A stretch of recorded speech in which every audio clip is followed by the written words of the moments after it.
ইউসুফ আলাইহিস সালাতু ওয়াস সালামকে যখন বাকি 11 ভাই, বাকি 10 ভাই হত্যা করার নিয়ত করলো, একজনের পরামর্শ অনুযায়ী যখন তাকে কুয়ার মধ্যে ফালায় দেয়, বণিক দল পানি তুলতে গিয়া বালতি যখন ফালায়, ইউসুফ আলাইহিস সালাম বালতির সাথে উপরে উঠে আসছে।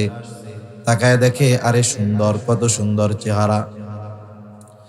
নিয়ে গেছে মিশরের বাজারে বিক্রয় করার জন্য। আপনাদের বাজারে যখন দামি কোনো জিনিস ওঠে সবাই কিন্তু কিনতে পারে না। হাফ কেজি ওজনের বোয়াল মাছ সবাই কিনতে পারে। ওই বোয়াল মাছটা যদি 30 কেজি ওজন হয়, মাছ তো বোয়ালি, কিন্তু ওজন বেশি, দামও বেশি, ঠিক না? ইউসুফ আলাইহিস সালামের চেহারা সুন্দর, গোলাম বানায়া বিক্রয় করবে, সকলের কেনার মতো অ্যাবিলিটি নাই। কে কিনছে? মিশরের খাদ্যমন্ত্রী কিনা নিয়ে গেছে। খাদ্যমন্ত্রীর ঘরে ইউসুফ আলাইহিস সালাম যতই কৈশোরে পদার্পণ করতেছে, যৌবনে পদার্পণ করতেছে, চেহারার সৌন্দর্য আরো বাড়তেছে। কত সুন্দর চেহারা! এই চেহারায় আকৃষ্ট হয়ে গেল মিশরের খাদ্যমন্ত্রীর স্ত্রী। ইউসুফ আলাইহিস সালাতু ওয়াস সালামকে কুপ্রস্তাব দিল, উনি রাজি হয় নাই। ওই মহিলা চক্রান্ত করে ইউসুফ আলাইহিস সালামকে জেলে পাঠায়া দিছে। কেমন সুন্দর ছিল ইউসুফ আলাইহিস সালামের চেহারা! মানুষেরা, মেয়েরা বলা বলি করতেছে, দেখ এত সম্ভ্রান্ত ব্যক্তির স্ত্রী, সে তার ঘরের কাজের লোক, গোলাম তো ছিল তখন।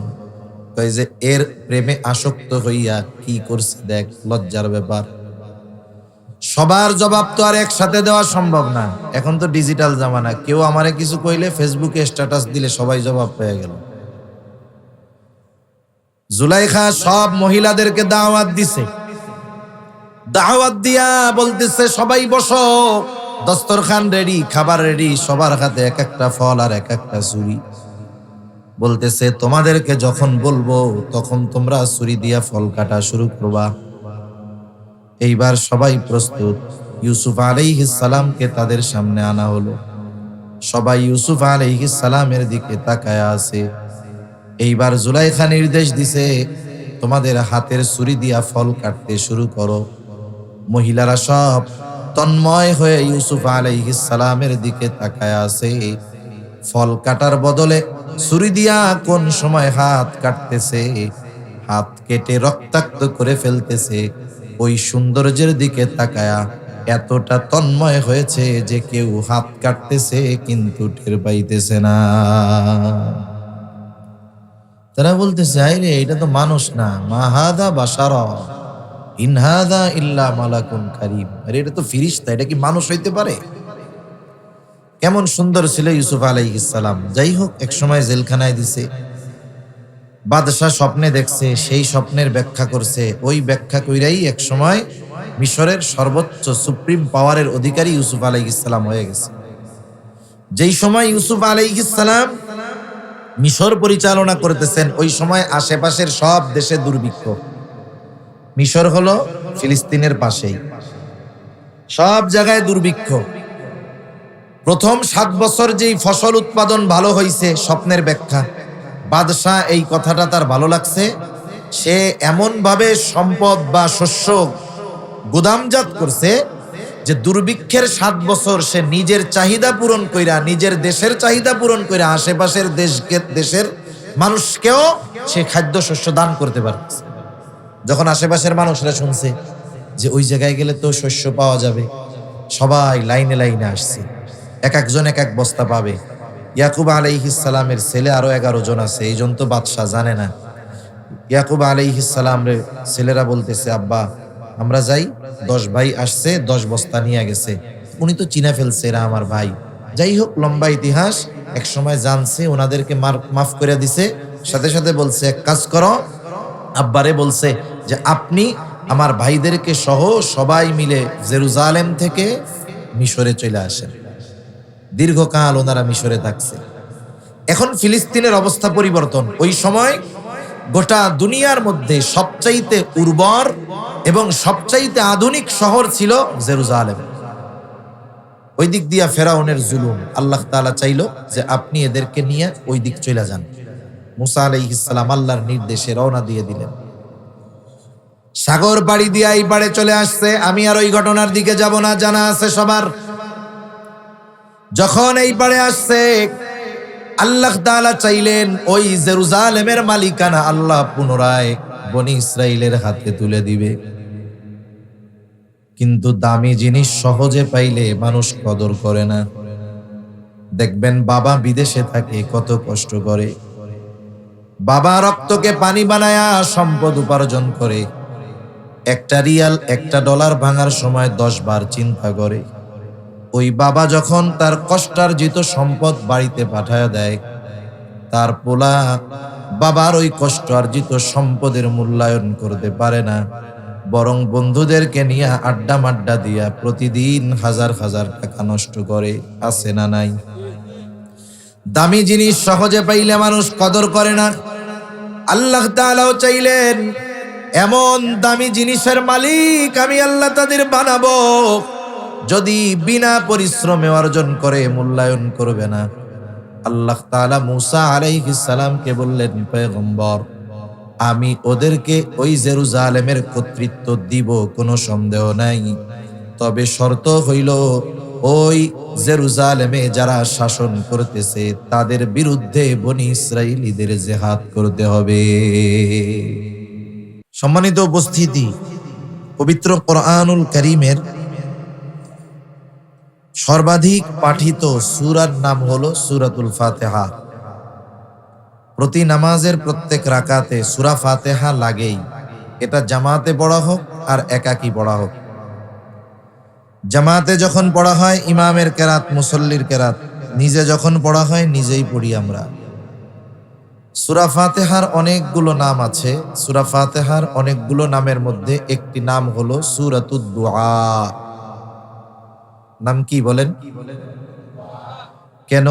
এই সূরার মধ্যে আল্লাহ তাআলা আমাদেরকে এমন কিছু দোয়া শিক্ষা দিয়েছেন যেটা হলো দুনিয়ার সর্বশ্রেষ্ঠ এবং সর্বোত্তম দোয়া।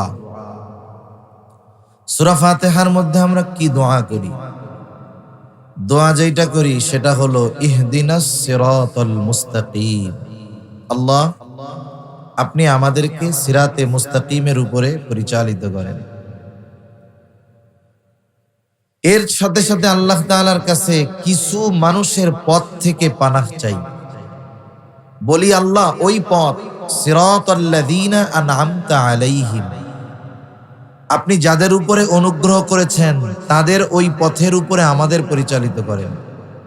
অনুগ্রহ কাদের উপরে আল্লাহ করছে? নবী রাসূলগণ, শহীদ, সিদ্দিকিন, শুহাদা, সালেহিন যারা আছে তাদের পথের উপরে চালান। তাদের পথে আমাদের পরিচালিত করেন না। কারা? গায়রিল মাগদুবি আলাইহিম ওয়ালাদ-দাল্লিন, যারা মাগদুব, অভিশপ্ত, দল, পথভ্রষ্ট তথা ইহুদি এবং খ্রিস্টানদের পথে আমাদের পরিচালিত করেন না, বরং তাদের পথ থেকে আমাদের বাঁচান। তাহলে এই ইহুদি খ্রিস্টানদের পথ, এটা এত জঘন্য পথ যে আল্লাহ তাআলা সর্বশ্রেষ্ঠ ইবাদতের মধ্যে তাদের পথ থেকে আল্লাহ তাআলার কাছে আশ্রয় চাওয়া, এটাকে সর্বশ্রেষ্ঠ দোয়ার মধ্যে আল্লাহ তাআলা অন্তর্ভুক্ত করেছেন। এজন্য এই অভিশপ্তদের পথ থেকে আমাদের বেঁচে থাকার দরকার। আর এই অভিশপ্ত পথভ্রষ্ট জাতি এ দুনিয়াতে এখনো আছে না নাই? এজন্য আল্লাহ তাআলা কোরআনুল কারীমের মধ্যে বলেন, এই জাতির সাথে সম্পর্ক গড়ার থেকে দূরে থাকতে হবে। অথচ আফসোসের বিষয় হলো এদের সাথেই আমাদের বন্ধুত্ব সম্পর্ক বেশি। মানুষের মানবিক প্রয়োজনে তাদের সাথে সম্পর্ক রাখা যেতে পারে, সেটা ভিন্ন কথা। একই জায়গায় থাকেন, সহ অবস্থান করেন, আপনার প্রতিবেশী, সেই হিসাবে তার সাথে এক ধরনের আচরণ হবে। কিন্তু এই অভিশপ্ত এবং পথভ্রষ্ট এই জাতির কোনো মানুষকে নিজেদের অন্তরঙ্গ বন্ধু রূপে গ্রহণ করা যাবে না। আল্লাহ তাআলা নিষেধ করেছেন। আল্লাহ বলেন, ইয়া আইয়ুহাল্লাযীনা আমানু লা তাত্তাখিযুল ইয়াহুদা ওয়ান নাসারা আউলিয়া বা'দুহুম আউলিয়াউ বা'দ। আল্লাহ তাআলা বলেন, ইয়া আইয়ুহাল্লাযীনা আমানু, হে ঈমানদারেরা, লা তাত্তাখিযুল ইয়াহুদা ওয়ান নাসারা আউলিয়া, তোমরা ইহুদি নাসারাদেরকে বন্ধুরূপে গ্রহণ করো না। কেন করবা না? বা'দুহুম আউলিয়াউ বা'দ, কারণ তারা পরস্পর পরস্পরের বন্ধু। এই জন্য তাকায় দেখেন, যখন ইহুদিরা মুসলমানদের উপরে আক্রমণ করেছে, সর্বপ্রথম তাদেরকে সাপোর্ট দিয়েছে আমেরিকা। শুধু তাই না, ওই আমেরিকা এই ঘোষণা দিয়েছে, ইসরায়েলকে রক্ষা করার জন্য যত কিছু করার দরকার সব কিছু তারা করার জন্য তৈরি। কেউ যদি ইতিহাস জানেন তাহলে জানবেন, ইহুদি এবং খ্রিস্টানদের মধ্যে কিন্তু চরম দ্বন্দ্ব। কারণ নাসারাদের নবী হযরত ঈসা আলাইহিস সালাতু ওয়াস সালাম, খ্রিস্টানেরা যাকে নবী বলে দাবি করে, ইহুদিরা কিন্তু ঈসা আলাইহিস সালাতু ওয়াস সালামকে হত্যার অপচেষ্টা চালিয়েছে। এই জন্য খ্রিস্টান এবং ইহুদিদের মধ্যে চরম দ্বন্দ্ব ছিল। কিন্তু দেখেন, যতই দ্বন্দ্ব থাক, মুসলমানদের বিরুদ্ধে এদের কোনো দ্বন্দ্ব নাই, বরং কাঁধে কাঁধ মিলিয়ে মুসলিম নিধনে এরা নিজেরা নিজেদেরকে সাহায্য করেই চলেছে। এরা একে অপরের বন্ধু। মুসলমানরা এদেরকে বন্ধুরূপে গ্রহণ করবে না, এ নির্দেশ দিচ্ছেন কে? কারণ মনে রাখতে হবে, প্রত্যেকটা জিনিসের একটা প্রভাব আছে। প্রভাব, লোহা এমন এক ধাতু, লোহা মজবুত শক্ত অনেক, কিন্তু লোহার কিন্তু আর একটা লোহাকে আকর্ষণ করার মতো কোনো ক্ষমতা নাই। চুম্বক একটা ধাতু, লোহার চাইতে চুম্বক কিন্তু বেশি শক্ত না, কিন্তু চুম্বকের মধ্যে একটা গুণ আছে, সেটা হলো সে আর একটা লোহাকে আকর্ষণ করতে পারে। লোহা শক্তিশালী, কিন্তু এই যোগ্যতা এর মধ্যে নাই। কিন্তু কোন লোহা যদি দীর্ঘ সময় চুম্বকের সাথে লাগায় রাখা হয়, ওই লোহাটাও একটা সময় চুম্বকের থেকে কিছু গুণ অর্জন করে। দেখা যায় ওই লোহাটাও আর একটা লোহাকে আকর্ষণ করার যোগ্যতা অর্জন করে। এটা হলো সোহবতের কারণে হয়, একসাথে থাকার কারণে হয়। যখন কোন মুসলমান একজন ইহুদি একজন নাসারাকে বন্ধুরূপে গ্রহণ করবে, একসাথে থাকবে, চলবে, বন্ধুত্ব করবে, এমনে প্রয়োজন সে ভিন্ন কথা। ইহুদি দোকানদার, খ্রিস্টান দোকানদার, আপনি যায় তার থেকে মাল জিনিস কিনলেন টাকা দিয়ে, কোনো অসুবিধা নাই। অমুসলিমের দোকান থেকে কিনলেন, অসুবিধা নাই। তবে কথায় কথা যেহেতু আসলো, খবরদার, এখন থেকে যারা মিষ্টি বানায় অমুসলিম, এদের দোকানের মিষ্টি কিন্তু খাওয়া যাবে না। কেন বলেন হুজুর খাওয়া যাবে না, জায়েজ নাই? আমি বলি জায়েজ অনেক কিছুই আছে, সব জায়েজ আমল করা যায় না। একজন থুতু ফেলছে, থুতু, থুতু বুঝেন তো? আপনাদের এদিক কি বলে? থুতুই তো কয়। এখন স্যাপ বা থুতু যা বলেন বলেন, মনে করেন একজন এই জায়গায় স্যাপ ফেলাইছে, জায়গাটা পরিষ্কার, টিস্যু দিয়া ধুয়ে টুয়ে দিচ্ছে, স্যাপ ফালাইছে। সে যে স্যাপ ফালাইছে ওরে যদি কই যে স্যাপটা তো ফালাই দিলেন, এখন সাইটা খান, এই স্যাপ যদি খায়, স্যাপ কিন্তু হারাম না। তাইলে হারাম যেহেতু না, এটা খাইলে গুনাহ হবে বলেন? তার মানে কেউ যদি খায়, এটা খাওয়া জায়েজ আছে। এখন বলেন তো, এই জায়েজ কাম আপনাদের কাউরে যদি ডাক দেই যে একজন এদিক আসেন, এই জায়গায় স্যাপ ফালান, স্যাপ ফালাইলেন, এখন বললাম এই যে পকেট থেকে 1000 টাকার নোট, এটা খালি চাটা দিয়ে আবার খাইবেন, আপনারা কি বলবেন? হুজুর আপনারে 10,000 টাকা দিব, আপনি খান। আমারে 10,000 দিলেও তো আমি এই জায়েজ কাজ করব না। আর আপনি যখন কইবেন হুজুর আমারে আপনি 1000 টাকা দিয়ে এই কাম করাইতে চান, তাহলে দেখেন সব জায়েজ কাজ করা যায় না। অমুসলিমের দোকান থেকে মিষ্টি কিনা খাবেন, এটা জায়েজ আছে, কিন্তু মানুষের কিছু গায়রাত আছে, রুচিশীলতার বিষয় আছে। এজন্য আমি আমার ব্যক্তিগতভাবে অমুসলিম, আমি কোনো ধর্মকে টার্গেট করে বলতেছি না, কারা হবে এটা আপনারা এমনিই বুঝবেন। অমুসলিমদের দোকান থেকে আমি কখনো মিষ্টি টিষ্টি এসব খাই না, এটা আমার ব্যক্তিগত রুচিতে বাদে।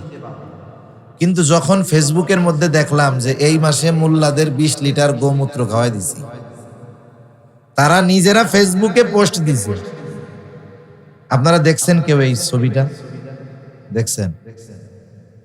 নিজেরাই পোস্ট দিছে যে আমরা এই মাসে 20 লিটার গরুর মুত খাওয়াইছি।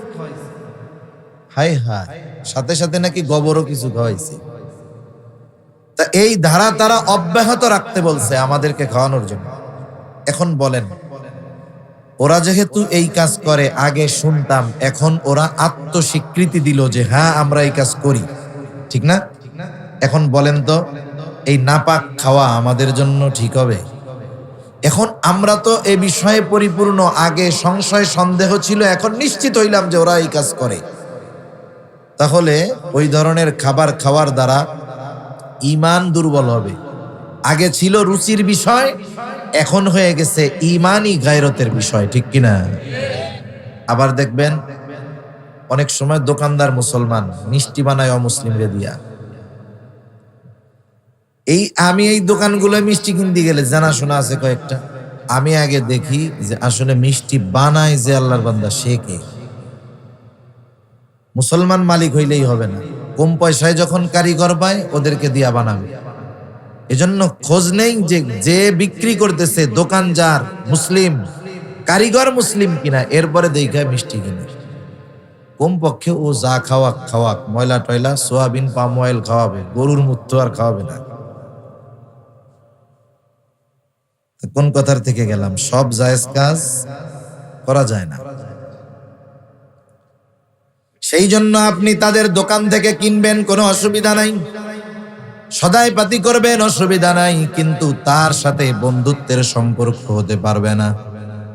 লোহা যেমন চুম্বকের সাথে থাকার কারণে চুম্বকের কিছু বিষয় তার মধ্যে চলে আসে, কেউ যদি ইহুদি নাসারাদের সাথে ওই ধরনের সম্পর্ক করে, ইহুদি নাসারাদের কালচার তার মধ্যেও চলে আসে।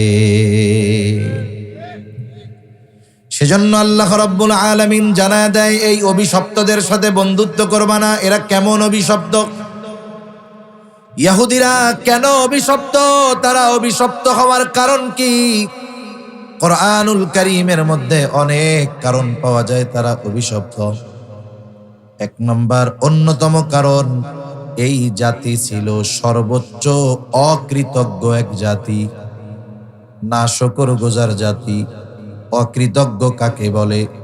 যে আল্লাহ তাআলার নেয়ামত পাওয়ার পর নেয়ামতের শুকরিয়া আদায় করে না, ওকেই বলা হয় অকৃতজ্ঞ। পবিত্র কোরআনুল কারীমের সর্ববৃহৎ সূরা, এই সূরার নাম কি বলেন তো? বাকারা, গাভীর সূরা। ওই যে বনি ইসরাইলদেরকে এক হত্যাকাণ্ডের ঘটনা নিয়ে গাভী খুঁজতে কইছিল, এখন ওই গাভী খুঁজতে যাই ওরা এমন ঝামেলা বাঁধাইছে, লাস্টে এখন এই গাভীর নামে একটা সূরাই হয়ে গেছে। এই সূরা বাকারার মধ্যে আল্লাহ তাআলা বনি ইসরাইলদেরকে প্রদত্ত ধারাবাহিক প্রায় 40টার উপরে নেয়ামতের কথা আল্লাহ তাআলা বর্ণনা করছেন। হাকিমুল উম্মাত আশরাফ আলী থানবী রহমাতুল্লাহি আলাইহি, আশরাফ আলী থানবী রহমাতুল্লাহি আলাইহির একটা তাফসির আছে, তাফসিরে বয়ানুল কোরআন। তাফসিরে বয়ানুল কোরআনের মধ্যে আশরাফ আলী থানবী রহমাতুল্লাহি আলাইহি একেবারে নাম্বার উল্লেখ করে করে করে করে লিখে দিয়েছেন যে এতগুলো নেয়ামত দিছে ধারাবাহিকভাবে। আফসোসের ব্যাপার হলো প্রত্যেকটা নেয়ামতের বিপরীতে ওদের অকৃতজ্ঞতা প্রকাশ পেয়েছে। আল্লাহ রাব্বুল আলামিন ওদেরকে নেয়ামত দিয়েছে আর ওরা সর্বোচ্চ অকৃতজ্ঞতার পরিচয় দিয়েছে। কত কত নেয়ামত আল্লাহ তাআলা বনি ইসরাইলদেরকে দিয়েছেন, অগণিত নেয়ামত দিয়েছেন। হযরত মূসা আলাইহিস সালাতু ওয়াস সালামকে যখন আল্লাহ তাআলা বললেন, ও পয়গম্বর মূসা, আপনি বনি ইসরাইলদেরকে নিয়ে মিশর ছেড়ে চলে যান। কোথায় যাবে? আল্লাহ তাআলা চাইলেন বনি ইসরাইলের পূর্ব নিবাস, আদি নিবাস, ওই জেরুজালেমের কর্তৃত্ব আল্লাহ তাদের ফিরায়া দিবে। বনি ইসরাইলদের আদি নিবাস ছিল জেরুজালেম। হযরত ইব্রাহিম আলাইহিস সালামের দ্বিতীয় সন্তান ইসহাক আলাইহিস সালাম। ইসহাক আলাইহিস সালামের সন্তান হলো ইয়াকুব আলাইহিস সালাম। অনেকে আমরা জানি না, অনেকে ভাবে মসজিদুল আকসা নির্মাণ করেছে হলো সুলাইমান আলাইহিস সালাম। না না, উনি এটার সংস্কার করেছে, কিন্তু এই মসজিদুল আকসা এটা নির্মাণ করেছে হযরত ইব্রাহিম আলাইহিস সালাম। নবীরা যেই জায়গায় যায় আগে সেই জায়গায় মসজিদ বানায়। আল্লাহ তাআলা যখন আদম আলাইহিস সালামরে দুনিয়ায় পাঠাইছেন, উনি প্রথম নিজের ঘর না বানাইয়া আগে বানাইছেন আল্লাহর ঘরে, ইবাদতের ঘর। আল্লাহ তাআলা কোরআনুল কারীমের মধ্যে বলেন, ইন্না আউওয়ালা বাইতিন ওয়াদিআ লিন-নাসি লাল্লাযী বিবাক্কাতা মুবারাকান ওয়া হুদাল লিল-আলামিন। আল্লাহ তাআলা বলেন, ইন্না আউওয়ালা বাইতিন ওয়াদিআ লিন-নাস, মানুষের জন্য সর্বপ্রথম যেই ঘর বানানো হয়েছে ওয়াদিআ লিন-নাস লাল্লাযী বিবাক্কাতা, সেটা বাক্কায় অবস্থিত, মক্কা। এই ঘর আল্লাহর ঘর। বিবাক্কাতা মুবারাকান ওয়া হুদাল লিল-আলামিন, এই ঘরটা হলো বরকতময় ঘর, গোটা বিশ্ব জগতের সকলের হেদায়েতের মূর্ত প্রতীক এই ঘর। আবার ইব্রাহিম আলাইহিস সালাম, ওনার জন্মস্থান ছিল হলো ইরাকের বাবেলে, হিজরত করেছেন জেরুজালেম। রাসূল আকরাম সাল্লাল্লাহু আলাইহি ওয়াসাল্লামকে প্রশ্ন করা হলো, ইয়া রাসূলুল্লাহ, দুনিয়ার মধ্যে সর্বপ্রথম মসজিদ কোনটা? রাসূল আকরাম সাল্লাল্লাহু আলাইহি ওয়াসাল্লাম বলেন, সর্বপ্রথম মসজিদ হলো মসজিদুল হারাম। এরপরে প্রশ্ন করা হইল, এরপরে কোনটা? তিনি বললেন, এরপরে হইল মসজিদুল আকসা। এই মসজিদুল আকসা হলো দ্বিতীয় ঘর। কে নির্মাণ করেছে? এটা নির্মাণ করেছেন হযরত ইব্রাহিম আলাইহিস সালাম। ইব্রাহিম আলাইহিস সালাম এই ঘর নির্মাণ করছে। হিজরত করে আসছেন ফিলিস্তিন, ওইখানে ওনার ইসমাইল আলাইহিস সালামের বংশধর হইছে হলো বাইতুল্লাহ, মক্কায়। ইসমাইল আলাইহিস সালামের পরে আর কোনো নবী নাই, একবারে শেষ নবী মুহাম্মদুর রাসূলুল্লাহ সাল্লাল্লাহু আলাইহি ওয়াসাল্লাম। আর ইসহাক আলাইহিস সালাম থেকে নিয়ে ধারাবাহিকভাবে নবী। ইসহাক আলাইহিস সালামের ছেলের নাম ইয়াকুব আলাইহিস সালাম। ইয়াকুব আলাইহিস সালামের আরেক নাম ছিল ইসরাইল। ইয়াকুব আলাইহিস সালামের ছেলে ছিল 12 জন। কয়জন? 12 জন। এই 12 জনের মধ্যে একটা ছেলের নাম ছিল ইয়াহুদা অথবা ইয়াহুজা। উনি বড় সন্তান অথবা চতুর্থ সন্তান। এই সন্তানের নাম অনুসারে ইয়াহুদি গোত্র এটা প্রসিদ্ধ হয়েছে বেশি। মুসা আলাইহিস সালামের মাধ্যমে ইয়াহুদি ধর্ম বিশ্বব্যাপী বেশি প্রসিদ্ধি লাভ করছে। ইয়াকুব আলাইহিস সালামের আরেক সন্তানের নাম ইউসুফ আলাইহিস সালাম। ইউসুফ আলাইহিস সালামের ঘটনা আপনাদের জানা আছে। ইউসুফ আলাইহিস সালাতু ওয়াস সালামকে যখন বাকি 11 ভাই, বাকি 10 ভাই হত্যা করার নিয়ত করলো, একজনের পরামর্শ অনুযায়ী যখন তাকে কুয়ার মধ্যে ফালায় দেয়, অনেক দল পানি তুলতে গিয়া বালতি যখন ফালায়, ইউসুফ আলাইহিস সালাম বালতির সাথে উপরে উঠে আসছে। তাকায় দেখে, আরে সুন্দর, কত সুন্দর চেহারা। নিয়ে গেছে মিশরের বাজারে বিক্রয় করার জন্য। আপনাদের বাজারে যখন দামি কোনো জিনিস ওঠে সবাই কিন্তু কিনতে পারে না। হাফ কেজি ওজনের বোয়াল মাছ সবাই কিনতে পারে। ওই বোয়াল মাছটা যদি 30 কেজি ওজন হয়, মাছ তো বোয়ালি, কিন্তু ওজন বেশি, দামও বেশি, ঠিক না? ইউসুফ আলাইহিস সালামের চেহারা সুন্দর, গোলাম বানায়া বিক্রয় করবে, সকলের কেনার মতো অ্যাবিলিটি নাই। কে কিনছে? মিশরের খাদ্যমন্ত্রী কিনা নিয়ে গেছে। খাদ্যমন্ত্রীর ঘরে ইউসুফ আলাইহিস সালাম যতই কৈশোরে পদার্পণ করতেছে, যৌবনে পদার্পণ করতেছে, চেহারার সৌন্দর্য আরো বাড়তেছে। কত সুন্দর চেহারা! এই চেহারায় আকৃষ্ট হয়ে গেল মিশরের খাদ্যমন্ত্রীর স্ত্রী। ইউসুফ আলাইহিস সালাতু ওয়াস সালামকে কুপ্রস্তাব দিল, উনি রাজি হয় নাই। ওই মহিলা চক্রান্ত করে ইউসুফ আলাইহিস সালামকে জেলে পাঠায়া দিছে। কেমন সুন্দর ছিল ইউসুফ আলাইহিস সালামের চেহারা। মানুষেরা, মেয়েরা বলা বলি করতেছে, দেখ এত সম্ভ্রান্ত ব্যক্তির স্ত্রী, সে তার ঘরের কাজের লোক, গোলাম তো ছিল তখন। কয় যে এর প্রেমে আসক্ত হইয়া কি করছে, দেখ লজ্জার ব্যাপার। সবার জবাব তো আর একসাথে দেওয়া সম্ভব না।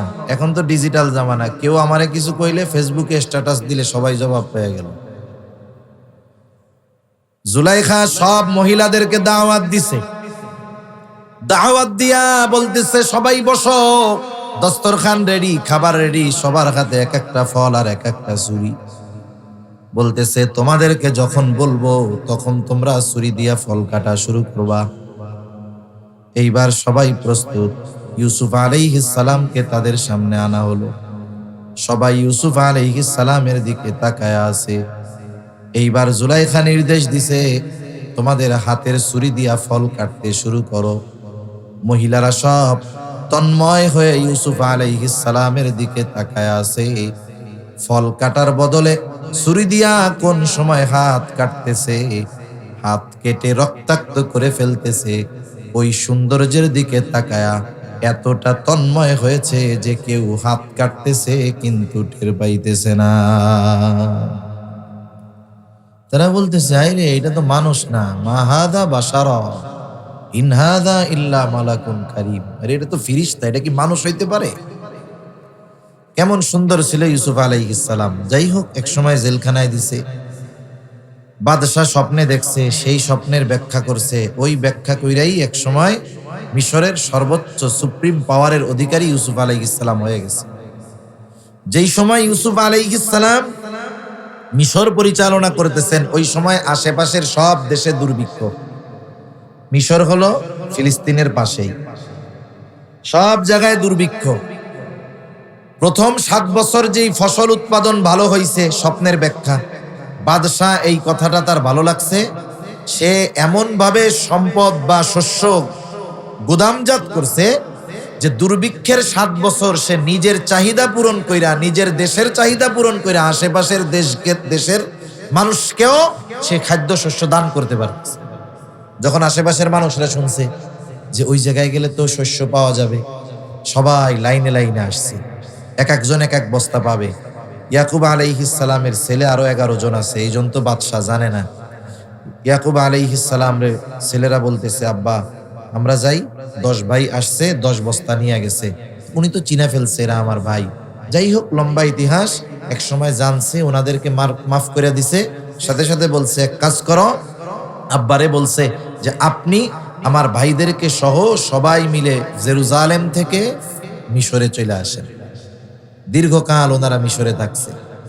এখন ফিলিস্তিনের অবস্থা পরিবর্তন। ওই সময় গোটা দুনিয়ার মধ্যে সবচাইতে উর্বর এবং সবচাইতে আধুনিক শহর ছিল জেরুজালেম। ওই দিক দিয়া ফেরাউনের জুলুম, আল্লাহ তাআলা চাইলো যে আপনি এদেরকে নিয়ে ওই দিক চলে যান। মুসা আলাইহিস সালাম আল্লাহর নির্দেশে রওনা দিয়ে দিলেন। সাগর পাড়ি দিয়ে এই পাড়ে চলে আসছে। আমি আর ওই ঘটনার দিকে যাব না, জানা আছে সবার।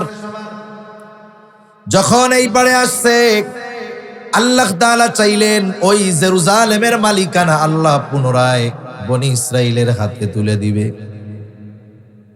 কিন্তু দামি জিনিস সহজে পাইলে মানুষ কদর করে না।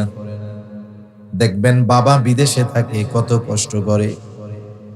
বাবা রক্তকে পানি বানায়া সম্পদ উপার্জন করে। একটা রিয়াল, একটা ডলার ভাঙার সময় 10 বার চিন্তা করে। ওই বাবা যখন তার কষ্টার্জিত সম্পদ বাড়িতে পাঠায়া দেয়, তার পোলা বাবার ওই কষ্টার্জিত সম্পদের মূল্যায়ন করতে পারে না, বরং বন্ধুদেরকে নিয়ে আড্ডা মাড্ডা দিয়া প্রতিদিন হাজার হাজার টাকা নষ্ট করে। আছে না নাই? দামি জিনিস সহজে পাইলে মানুষ কদর করে না। আল্লাহ তাআলাও চাইলেন এমন দামি জিনিসের মালিক আমি আল্লাহ তাদের বানাবো, যদি বিনা পরিশ্রমে অর্জন করে মূল্যায়ন করবে না। আল্লাহ তাআলা মুসা আলাইহিস সালামকে বললেন, পয়গম্বর আমি ওদেরকে ওই জেরুজালেমের কর্তৃত্ব দিব, কোনো সন্দেহ নাই। তবে শর্ত হইল ওই জেরুজালেমে যারা শাসন করতেছে তাদের বিরুদ্ধে বনি ইসরাইলীদের জিহাদ করতে হবে, জিহাদ করতে হবে, তবে ঠকবে না, এরাই জিতবে, কোনো টেনশন নাই। মুসা আলাইহিস সালাতু ওয়াস সালাম তাদেরকে জানাইলেন যে যুদ্ধ করতে হবে। সাথে সাথে বনি ইসরাইলের 12টা গোত্র ছিল, 12 গোত্র থেকে 12 জন প্রতিনিধিকে পাঠায় দিলেন, যাও জেরুজালেমের খবর নিয়ে আসো। যখন কোথাও কোনো সেনাবাহিনী পাঠানো হয়, যুদ্ধের জন্য যাবে, গোয়েন্দাদের আগে পাঠানো হয়, দেখে আসো অবস্থা কেমন। 12 জন যখন ওই শহরের দরজা দিয়া ঢুকছে, বলেন তো আপনাদের এলাকায় যদি চাইনিজ কোনো মানুষ আছে, চায়নার কোনো মানুষ আসে, অথবা আফ্রিকার কোনো মানুষ আছে, আপনারা কি চিনতে পারবেন? চিনবেন না যে এটা আমাকে এলাকার লোক না। ওই 12 জন যখন শহরের দরজা দিয়ে ঢুকছে, তখন জেরুজালেম শাসন করত আমালিকা গোত্র। এদের পূর্বপুরুষ বড় শক্তিশালী ছিল, ওরাও বড় শক্তিশালী ছিল। একটা লোক দেখছে যে ওই যে 12 জন, এরা তো আমাদের এলাকার লোক না। এত শক্তিশালী ছিল আমালিকা গোত্রের এক একজন। ওই এক ব্যক্তি একা গিয়া 12 জনকে বেঁধে বাদশার কাছে নিয়ে গেছে। একজন কয়জন রে বাইন্ধে ফেলছে? 12 জন। এখন বাদশার কাছে নিয়ে গেছে। এরা তো বিন্দেশী লোক, গুপ্তচর, গোয়েন্দা টোয়েন্দা হইতে পারে, কি করা যায়? কয়েকজন বাদশাকে পরামর্শ দিছে, বাদশা এক কাজ করেন, এদের ছেড়ে দেন। কি বলো, ছেড়ে দিব কেন? বলে ছেড়ে দিলে লাভ হইল, এরা তো আমাদের কি শক্তি জানতে পারছে, যে একজনই 12 জনের প্যাকেট করে ফেলছে। তা ওরা গিয়া যখন ওদের কওমের লোকের কাছে বলবে যে ওরা কিন্তু এরকম শক্তিশালী, তাহলে এই খবর পেয়ে ওরা ভয়ে আমাদের দেশ স্বপ্নেও আক্রমণ করতে চাইবে না। বাদশার কথাটা ভালো লাগছে, বাদশা ছেড়ে দিছে ওদের। এখন ওরা গিয়া মুসা আলাইহিস সালামের কাছে রিপোর্ট পেশ করছে যে এলাকা তো ভালো, জমিন খুব উর্বর, শহরটাও চমৎকার, কিন্তু সমস্যা হইল ওরা এত শক্তিশালী, ওরা একজন আমাদের 12 জনেরই প্যাকেট করে দিছে। তা মুসা আলাইহিস সালাম বললেন, শোনো, তোমরা এদের কাছে গিয়ে ওই শহরের যত ফজিলত আছে সব বলবা, কিন্তু ওরা যে এত শক্তিশালী এটা শুধু গোপন রাখবা। আমরা মানুষ, আমাদের অভ্যাস কি জানেন? আমাদের যেটা মানা করে ওইটা না করলে ভাল লাগে না। 2 জন ছাড়া বাকি 12 জন তাদের প্রত্যেকের গোত্রের কাছে গিয়ে বলছে, মুসা আমাদের কাদের সাথে যুদ্ধ করতে বলে জানো? একজনেই কিন্তু 12 জনের প্যাকেট করে দিছে।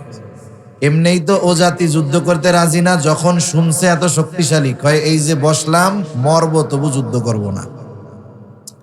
মুসা আলাইহিস সালাম টেনশনে পড়ে গেছে, কি করা যায়? অনেক সময় আছে না, আপনি একজনের একটা কথা বললেন কিন্তু সে শুনে না, তখন আপনি কি করেন, এই দেখ আমি তোরে কত ভালোবাসি, আমি তোরে ওই দিন এইটা কিনা দিছিলাম, ওই বিপদে পড়ছিলি তোরে বাঁচাই দিছিলাম, এই উপকার তোর করছিলাম, তুই আজকে আমার এই কাজটা কইরা দে। মানে একজনকে একটা বিষয় আদেশ করার আগে ওই ব্যক্তির ব্যাপারে আপনার যদি কোনো অনুগ্রহ থাকে স্মরণ করায়া দিলেন, তাইলে কি হইতে পারে, ওই যে আগে এত উপকার করছে, তাইলে এই লোকটার কাজটা কইরা দেই। মুসা আলাইহিস সালাম তাদেরকে জিহাদের নির্দেশ দেওয়ার আগে আল্লাহ প্রদত্ত যেই নেয়ামতগুলা তারা পেয়েছে সেগুলোর কথা স্মরণ করায়া দেয়। সেই কথাই আল্লাহ তাআলা বলেন, وَإِذْ قَالَ مُوسَى لِقَوْمِهِ يَا قَوْمِ اذْكُرُوا نِعْمَةَ اللَّهِ عَلَيْكُمْ إِذْ جَعَلَ فِيكُمْ أَنْبِيَاءَ وَجَعَلَكُمْ مُلُوكًا وَآتَاكُمْ مَا لَمْ يُؤْتِ أَحَدًا مِنَ الْعَالَمِينَ। আল্লাহ তাআলা বলেন, মুসা আলাইহিস সালাতু ওয়াস সালাম তার সম্প্রদায়কে বলতেছে, ওয়া ইয ক্বালা মুসা লিকাওমিহি ইয়া কওমি যকুরু নি'মাতাল্লাহি আলাইকুম, হে আমার সম্প্রদায়, ওই নিয়ামতগুলোর কথা স্মরণ করো যেগুলো আল্লাহ তাআলা তোমাদেরকে দান করেছে। কি নিয়ামত দিয়েছে? আল্লাহ তাআলা বলেন, ইয জাআলা ফীকুম আম্বিয়া, যিনি তোমাদের মধ্য থেকে অনেক নবী প্রেরণ করেছে। রাসূলুল্লাহ সাল্লাল্লাহু আলাইহি ওয়াসাল্লাম বলেন, বনী ইসরাইল কখনো নবী শূন্য হয় নাই। যখনই তাদের মধ্য থেকে একজন নবী পরপারে চলে গেছে, একজন নবী যখন ইন্তেকাল করেছে, আল্লাহ তাআলা আরেকজনকে নবুয়ত দিয়ে ওই শূন্য স্থান আল্লাহ পূরণ করে দিয়েছে। একেবারে ঈসা আলাইহিস সালাম পর্যন্ত বনী ইসরাইল কখনো নবী শূন্য হয় নাই। বলেন তো, আপনাদের এলাকায় বিভিন্ন বংশ গোত্র আছে নাকি? কি কি বংশ গোত্র আছে আপনাদের? দু একটা নাম বলেন। চৌধুরী, শেখ, তালুকদার, সরকার, একটা বংশ আছে না? ঘুমাসতেছে নাকি আপনাদের? তাকবীর দেন, নারায়ে তাকবীর। আমি তো আবার গরম দিয়ে কথা কইতে পারি না। এই শীতের রাত্রে গরম না দিলে হয় নাকি? কিন্তু ঠান্ডা মাথায় যা বলতেছি বুঝতেছেন তো? শীত কি বেশি লাগতেছে? বেশি লাগলেই তো ভালো হইতো, তাড়াতাড়ি যাওয়া যাইত। এখন মনে করেন তালুকদার গোত্রে 20 জন বিসিএস ক্যাডার আছে। বিসিএস ক্যাডার বুঝেন তো? কয়েকজন আছে সচিবালয়ে, কয়েকজন আছে প্রশাসনে, কয়েকজন আছে পুলিশে, আবার কয়েকজন আছে মনে করেন যে অন্যান্য জায়গায়। বলেন তো, কোন বংশে যদি 20 জন বিসিএস ক্যাডার থাকে, ওই বংশের হেডামটা কি? কিছু কইলেই কইছি না, তালুকদার বংশের বলা 20টা কিন্তু বিসিএস ক্যাডার। নেয়ামত মনে করে কি করে না? নেয়ামত মনে করে না যে আমরা আমাদের বংশে এতগুলো বিসিএস ক্যাডার আছে। কেউ যদি জিজ্ঞাসা করে যে তোমার বাড়ি কোথায়, চিনেন নাই? ওই যে ওই গ্রামে বাড়ি, যেই গ্রামের তালুকদার বংশে 20টা বিসিএস ক্যাডার আছে। গ্রামের নাম বলার আগে বলে যে ওই বংশের বলা আমি। দুনিয়ার মানুষ যদি তাদের বংশে দুনিয়াবি উচ্চ শিক্ষিত সম্মানিত ব্যক্তি থাকে, গর্ব মনে করে নিজেকে, নিজে না হইলেও নিজের বংশের লোক। বলেন তো, যেই বংশে ধারাবাহিকতার ক্রমান্বয়ে নবী আসছে, তাইলে এটা কত বড় নেয়ামত, কত বড় সৌভাগ্যের ব্যাপার। মূসা আলাইহিস সালাম সেই কথাই বলেন যে আল্লাহ তাআলা তোমাদের বংশে নবী পাঠিয়েছেন, আর আমার আপনার নবী বলেন বনী ইসরাইল কখনো নবী শূন্য হয় নাই। কত বড় পরলৌকিক নেয়ামত। আল্লাহ তাআলা শুধু যে পরলৌকিক নেয়ামত দিয়েছেন তা নয়, আল্লাহ তাআলা বলেন ওয়াজআলাকুম মুলুকা, সাথে সাথে আল্লাহ তাআলা তোমাদের দুনিয়ার বাদশাহী দান করেছেন। সুলাইমান আলাইহিস সালামকে বাদশাহী দান করেছে। কেমন বাদশাহী? উনি আল্লাহ তাআলার কাছে দোয়া করে দিছে, রব্বি হাবলি মুলকান লা ইয়ামবাগি লি আহাদিম মিন বাদি ইন্নাকা আনতাল ওয়াহ্হাব। ওই আল্লাহ, আমাকে আপনি এমন রাজত্ব দান করেন যা আমার পরে আর কাউরে দিবেন না। যদিও সুলাইমান আলাইহিস সালাম মূসা আলাইহিস সালামের অনেক পরে, আমি ওই দিকে যাব না। দুনিয়াবি বাদশাহীও বনী ইসরাইলদেরকে দান করছে। একটু খেয়াল দিয়ে কথাটা বুঝেন, একটা গোত্রের সবাই কিন্তু বাদশাহ হয় না। একটা গোত্রের সবাই বাদশাহ হয়, কিন্তু যদি কোনো গোত্র থেকে একজন বাদশাহ হয়, তাহলে তার ওই বাদশাহীকে তার গোত্রের সাথে জোড়ায়া দেওয়া হয়। যেমন দেখবেন, এই দুনিয়ায় অনেক গোত্র শাসন করেছে। উমাইয়ারা শাসন করেছে, উমাইয়া গোত্র। উমাইয়া গোত্রের সব মানুষ কিন্তু বাদশাহ ছিল না, কিন্তু বাদশাহ উমাইয়া গোত্রের হওয়ার কারণে বলা হয় যে উমাইয়া শাসক। আব্বাসী গোত্রের অনেকে সবাই কিন্তু বাদশাহ হয় নাই, খলিফা হয় নাই, কিন্তু খলিফা আব্বাসীয়দের মধ্যে হওয়ার কারণে বলা হয় আব্বাসীয় খলিফা। এটাও কিন্তু একটা সম্মানের বিষয়। আল্লাহ তাআলা এই দুনিয়াবি নেয়ামত তাদেরকে দান করেছে। সাথে সাথে মূসা আলাইহিস সালাম স্মরণ করায়া দিয়া বলেন, ওয়া আতাকুম মা লাম ইউতি আহাদাম মিনাল আলামিন। সাথে সাথে এমন কিছু নেয়ামত আল্লাহ তোমাদের দিছে যা বিশ্ববাসী আর কাউকে দেন নাই। মুসা আলাইহিস সালাম যখন বলতেছে এই কথাটা ওই পর্যন্ত, মানে ওর আগ পর্যন্ত দেয় নাই, দেয়ও তো নাই।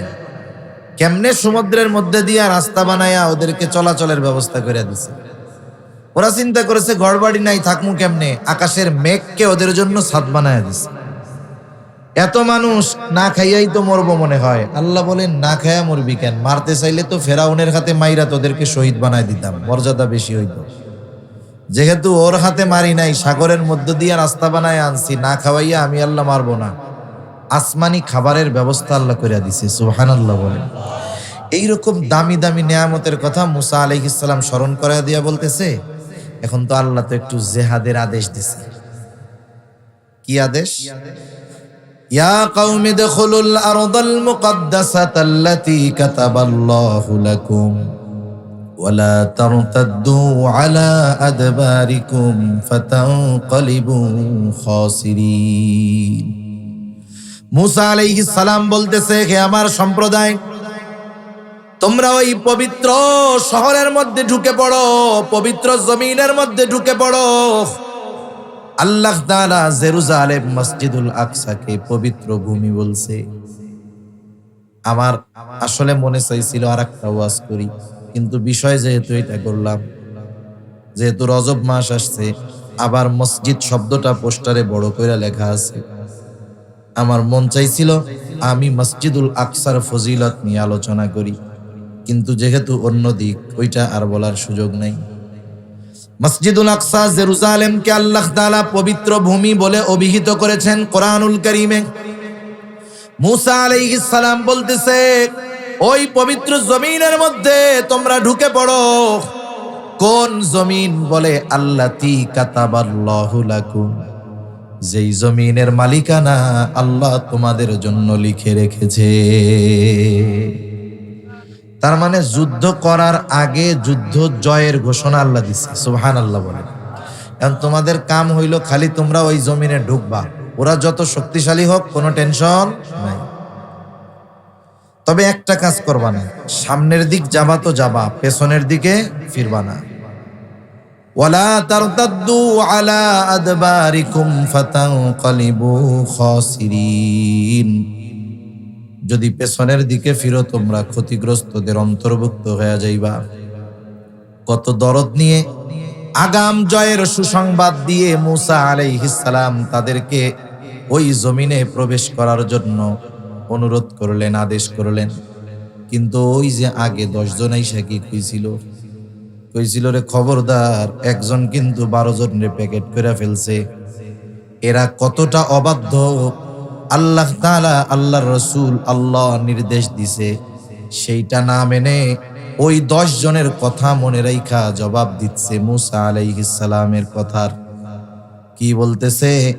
এইবার ওরা বলে, ক্বালু ইয়া মুসা ইন্না ফিহা কওমান জাব্বারিন। মুসা, ওইখানে এক শক্তিশালী সম্প্রদায় আছে যাদের একজনই 12 জনের সাইজ করে ফেলে। ইন্না লান নাদখুলাহা হাত্তা ইয়াখরুজু মিনহা ফাইন ইয়াখরুজু মিনহা ফাইন্না দাখিলুন। ও মুসা, আপনি আমাদেরকে যত কিছুই বোঝান না কেন, কাজ হবে না। আমরা ততক্ষণ পর্যন্ত ওই জায়গায় প্রবেশ করব না। ওয়া ইন্না লান নাদখুলাহা হাত্তা ইয়াখরুজু মিনহা, যতক্ষণ না ওই জাতি ওইখান থেকে বাহির না হয়। ফাইন ইয়াখরুজু মিনহা ফাইন্না দাখিলুন, যদি ওরা ওই আমালিকা গোত্র ওখান থেকে বের হয়ে যায়, ফাঁকা মাঠ যদি পাই তাইলে গোল দিমু। যদি পায়, ওরা না থাকে তাইলে, ওরা যদি বের হয়ে যায় তাইলে আমরা যাব। ওরা যতক্ষণ আছে, ইন্না লান নাদখুলাহা, কখনোই আমরা ওইখানে প্রবেশ করব না। এখন বলেন, আপনি একজনরে এত আবেগ নিয়ে, দরদ নিয়ে, মহব্বত নিয়ে বললেন যে এই কাজটা করো, ও করলো না, তখন দুঃখ লাগবে না? মুসা আলাইহিস সালাম চিন্তা করতেছে, আরে আগাম জয়ের সুসংবাদ দিলাম, আল্লাহর এত নিয়ামতের কথা স্মরণ করাই দিলাম, এরপরেও এদের কেমন আচরণ। অনেক সময় দেখবেন বাবা ছেলেরে বুঝাইতেছে, কিন্তু ছেলে বুঝে না, রাগের ঠেলায় বাপ কি কয়, ধুর, তোর যা মন চাইতে কর তো, যা। এখন বাপ চলে গেছে অন্যদিকে, এবার চাচা আইসা বলে, এই তোর বাপ না এরকম আচরণ করে। এখন মুসা আলাইহিস সালাম বুঝানো শেষ, কাম হয় নাই। ওই যে পাঠাইছিল 12 জন, কয়জন? 12 জনের মধ্যে 2 জন ছাড়া বাকি 10 জন তো ফাঁস করে দিছে। ওই 2 জন হলো, একজন হলো ইউশা ইবনে নুন, আর একজন হলো কালেব ইবনে ইউফানা। এই 2 আল্লাহর বান্দা, এরা একনিষ্ঠ আল্লাহর বান্দা ছিলেন। পরবর্তীতে ইউশা আলাইহিস সালামকে আল্লাহ নবুয়ত দান করছে। এইবার ওই 2 ব্যক্তি সবাইকে বুঝাইতেছে, قال رجلان من الذين يخافون أنعم الله عليهم ادخلوا عليهم الباب فإذا دخلتموه فإنكم غالبون। যাদের উপরে আল্লাহ তাআলার বিশেষ অনুগ্রহ ছিল, ওই 2 আল্লাহর বান্দা তাদেরকে বলতেছে, তোমরা শহরের নিকট দরজা দিয়ে শহরে প্রবেশ করো, কোনো টেনশন কইরো না। ফাইদা দাখালতুমুহু ফাইন্নাকুম গালিবুন, তোমরা শুধু ওই দরজা দিয়ে ঢুকবা, তোমাদেরকে ওই শক্তিশালী গোত্রের বিরুদ্ধে বিজয়ী যিনি করবেন তিনি কে। ফাইদা দাখালতুমুহু ফাইন্নাকুম গালিবুন, খালি ঢোকো আর তোমরা বিজয়ী হবা। ওয়া আলাল্লাহি ফাতাওয়াক্কালু ইন কুনতুম মুমিনিন, আরে তোমরা না মুমিন, আল্লাহর উপরে ভরসা রাখো। তোমরা যদি মুমিন হও, আল্লাহর উপরে ভরসা করে প্রবেশ করো, তোমরাই বিজয়ী হবা। মানুষের অবস্থা হলো এইরকম। মনে করেন ছোট বাচ্চা খাবার টাবার খায় না, মা বারবার বুঝায় যে আব্বা খাও, আব্বু খাও, ছেলে বলে না আমি খাবো না। বাচ্চাদের নিয়ম হইল ওই টাইমে যদি আরো তেল মারেন ও আরো বেকা হবে বেশি। এখন বাপ যাইয়া বলে আব্বা খাও, পোলা মনে মনে করে মা বুঝাইয়া খাওয়াইতে পারলো না, আব্বা যদি বুঝাই ফেলে কাম হবে নাকি, এবার আরো বেকা হইছে। বনি ইসরাইল চিন্তা করে, মিয়া নবী বুঝাইয়া পারলো না আর তোমরা আমাদের বুঝাইয়া ফেলবা। হ্যাঁ, এবার জবাব আরো কঠোর। ওরা বলতেছে, ক্বালু ইয়া মূসা ইন্না লান নাদখুলাহা আবাদাম মা দামু ফিহা। ও মূসা আপনি শুনে নেন, ইন্না লান নাদখুলাহা আবাদাম মা দামু ফিহা, ওই জাতি যতক্ষণ ওইখানে অবস্থান করবে ততক্ষণ আমরা কখনোই ওইখানে প্রবেশ করব না। মূল কথা হইল আমরা ঢুকবো কিন্তু যুদ্ধ করতে পারবো না। যুদ্ধ কইরা তাড়ায় দেন, এরপরে আমরা গিয়া ঢুকবো, কোনো অসুবিধা নেই। এখন ওরা বলতেছে ঢুকবো তো না, যুদ্ধ করতে পারবো না। যদি যুদ্ধই করতে হয় ফাযহাব আনতা ওয়া রাব্বুকা ফাকাতিলা ইন্না হাহুনা কাঈদুন। ওরা বলতেছে আমরা তো এখানে প্রবেশ করবই না, যুদ্ধ করতে পারবো না, আপনি আপনার রব আর আপনি গিয়া যুদ্ধ করেন, আমরা এখানে বসলাম, আমরা যুদ্ধ করতে পারবো না। একটু চিন্তা করে দেখেন, সব মুফাসসির এই আয়াতে তাফসীরের মধ্যে রাসূলুল্লাহ সাল্লাল্লাহু আলাইহি ওয়াসাল্লামের সাহাবীদের কথা আনছেন যে চিন্তা করো কোথায় মূসা আলাইহিস সালামের সাথী আর কোথায় পয়গম্বর আরবি মুহাম্মদুর রাসূলুল্লাহ সাল্লাল্লাহু আলাইহি ওয়াসাল্লামের সাথী। এত নেয়ামত খাওয়ার পরেও, এত কুদরত দেখার পরেও আল্লাহ তাআলার নির্দেশ মেনে জিহাদের ময়দানে যায় নাই। যুদ্ধ জয়ের আগাম সুসংবাদ পাওয়ার পরেও যুদ্ধের ময়দানে যায় নাই। কিন্তু রাসূলুল্লাহ সাল্লাল্লাহু আলাইহি ওয়াসাল্লামের উম্মত বদরের যুদ্ধের ইতিহাস, লম্বা ইতিহাস, পটভূমি বলার মতো সময় নাই। যারা আছেন উলামায়ে কেরাম অথবা যারা ইতিহাস জানেন, আপনারা জানেন মূলত বদরের যুদ্ধটা সংগঠিত হওয়ার কথা ছিল না। নবীজি মূলত যুদ্ধের জন্য সৈন্যবাহিনী পাঠায় নাই, পাঠাইছিল ছোট্ট একটা দল, আবু সুফিয়ানের বাণিজ্য কাফেলাকে আটক করার জন্য, বাধা দেওয়ার জন্য, আক্রমণ করার জন্য। আবু সুফিয়ান যখন বুঝতে পারছে বিপদ, মক্কায় খবর পাঠায়া দিছে যে কোনো মুহূর্তে আমাদের বাণিজ্য কাফেলা আক্রান্ত হইতে পারে, সাহায্যের জন্য লোক পাঠাও। আবু জেহেল 1000 সৈন্যবাহিনী সশস্ত্র অবস্থায় নিয়ে হাজির রওনা দিছে। এদিক দিয়ে আবু সুফিয়ান নিরাপদ জায়গায় পৌঁছায় গেছে। আবু জেহেলের কাছে খবর পাঠায়া দিছে যে তোমরাও মক্কার অভিমুখে রওনা হয়ে যাও, আমরা নিরাপদ জায়গায় চলে আসছি, আর বিপদের আশঙ্কা নাই। কিন্তু আবু জেহেল ও চিন্তা করেছে এটাই তো সুযোগ, মুসলমানেরা সংখ্যায় কম আছে, অস্ত্র শস্ত্র তেমন নাই, আমি তো পূর্ণ প্রস্তুতি নিয়ে আসছি, এখন যদি ওদের সাথে লড়াই করতে পারি, ওদের লোকবল নাই, অস্ত্রের বলও নাই, হয়তো আমি ইসলামকে, মুসলমানকে চিরতরে নিশ্চিহ্ন করে দিতে পারবো। এই আশায় পায়ে পাড়া দিয়া যুদ্ধ করছে। অবস্থা এইরকম, নবীজি চিন্তায় পড়ে গেছে। একে তো গরমের সময়, দ্বিতীয়ত আবার রোজা, ওই বছরই রোজা প্রথম ফরজ হয়েছে।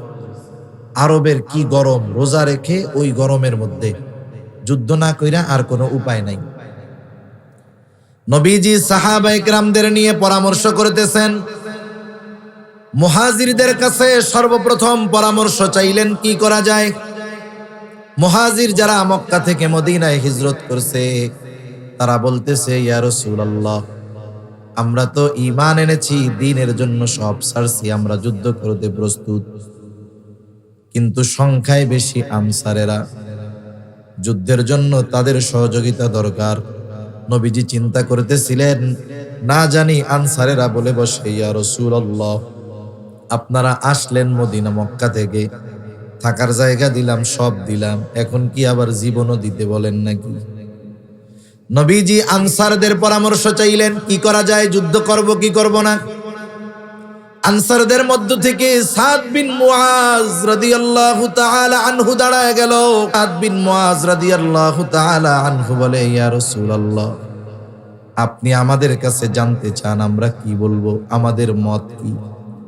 আপনি শুনেন, আপনি যদি আমাদেরকে সমুদ্রের তীরে দাঁড় করায়া দেন, আর যদি শুধু নির্দেশ দেন তোমরা সবাই সমুদ্রের মধ্যে ঝাঁপায়া পড়ো, ইয়া রাসূলুল্লাহ, আপনি নির্দেশ দেওয়ার পরে আমাদের দিকে তাকায়া দেখবেন, আপনার এই নির্দেশ আমরা এমন ভাবে পালন করব, আপনি তাকায়া দেখবেন আপনার নির্দেশের পরে একটা মানুষও সাগরের তীরে দাঁড়ায় নাই, আপনি নির্দেশ দেওয়ার সাথে সাথে সকলে সমুদ্রের মধ্যে ঝাঁপায়া পড়বে।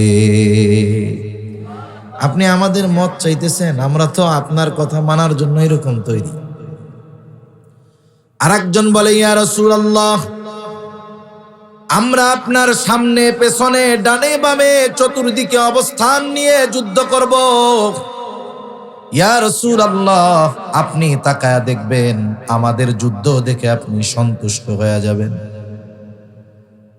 সংখ্যা হইল 313 জন, তলোয়ার আছে 100টা, ঘোড়াও নাই, কিচ্ছু নাই, প্রচন্ড গরমের মধ্যে রোজা রেখে 313 জন তৎকালীন দুনিয়ার সর্বাধুনিক সমরাস্ত্রে সুসজ্জিত 1000 কাফেরের বিরুদ্ধে লড়াই করার জন্য রওনা হয়ে গেছে। সংখ্যায় হলো 3 ভাগের 1 ভাগ, অস্ত্র আছে 10 ভাগের 1 ভাগ, কিচ্ছু নাই। কিন্তু এদের ঈমানি পাওয়ার এমন ছিল, ওই 313 জনের ঈমানি পাওয়ার এমন ছিল, ওই সময় যদি গোটা দুনিয়ার সব শক্তি তাদের বিরুদ্ধে লড়াইয়ে নামতো, ওই 313 জনের ঈমানি শক্তির সামনে তারা তছনছ হয়ে যাইত।